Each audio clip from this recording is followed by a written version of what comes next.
उन्हीं में से है मीरापुर सीट, जिसे लेकर सभी राजनीतिक दल अपनी अपनी तैयारियों में लगे हुए हैं। इसी कड़ी में मीरापुर के रहमतपुर में आसपा प्रत्याशी जाहिद हुसैन को जाटों का समर्थन मिला। इसी बीच आसपा प्रत्याशी जाहिद हुसैन ने बड़ा बयान देते हुए कहा कि सबको लेकर चलेंगे अपने साथ। क्या कुछ कहा, सुनिए। साथियों और बुजुर्गों, हमारे जब तक यहाँ प्रत्याशी नहीं उतरे थे तब तक ये एक आवाज निकलती थी कि साहब प्रत्याशी लोकल होना चाहिए, इलाके का होना चाहिए। इस बात को सबसे पहले प्रत्याशी के रूप में आज़ाद समाज पार्टी ने मुझे यहाँ भेजा। तकरीबन 3 महीने से मैं आपके क्षेत्र में काम कर रहा हूँ। अब से पहले भी मेरा यहाँ आना हुआ था एक बार। तो मेरा आप लोगों से यही कहना है कि बुजुर्गों और साथियों, आपने अब से पहले भी अलग अलग दल के नेता चुने हैं, विधायक चुने हैं, सांसद चुने हैं, लेकिन मैं आपका पड़ोसी होने के नाते मेरा आप लोगों के ऊपर हक बनता है। ये कहा गया है कि पड़ोसी के ऊपर पड़ोसी का हक होता है। बुजुर्गों और साथियों, आप ये मान के चले कि कभी कोई भी प्रत्याशी एक समाज या एक बिरादरी से चुनाव नहीं जीत सकता।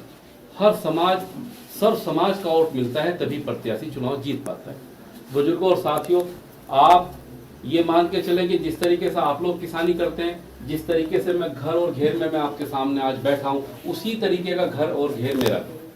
जिस तरीके से आप लोग किसानी करते हैं उसी तरीके से मैं भी किसानी करता हूँ।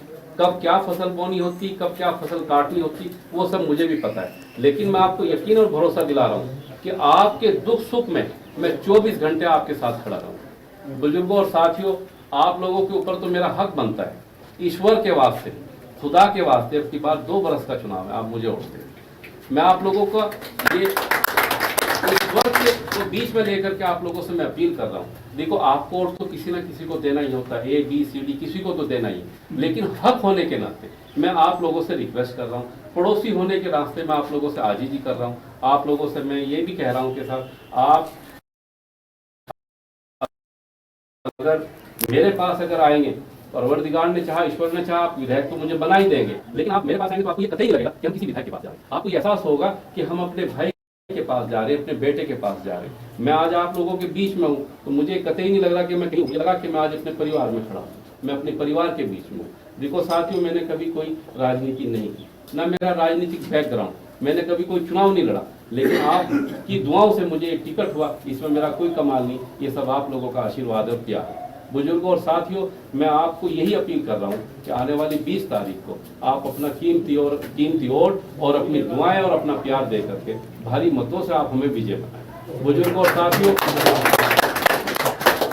साथियों, आप लोग अगर मेरा साथ देंगे तो बाकी मुझे बड़ी खुशी होगी। और मैं ये भी सोच के जा रहा हूँ आज आपके पास से कि मुझे आपके गाँव से भरपूर प्यार और भरपूर वोट मिले।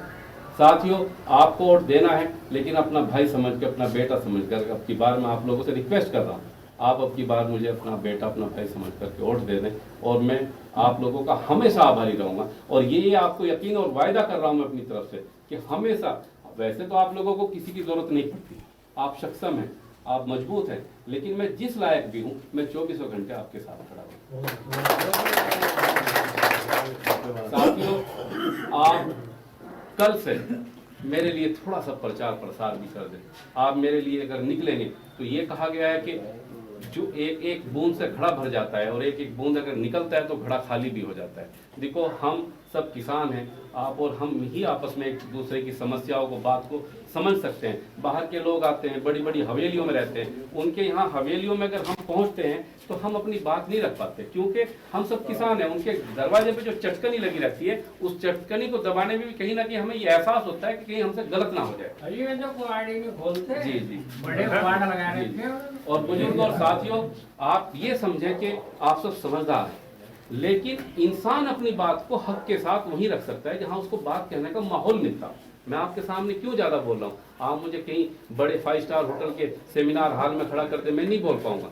इंसान अपनी बात को वहीं तवज्जो से रख सकता है जहां उसको बात कहने का माहौल मिलता है। उनकी हवेलियों में, उनकी कोठियों में जाकर के हम अपनी बात नहीं रख सकते। देखो साथियों और बुजुर्गों,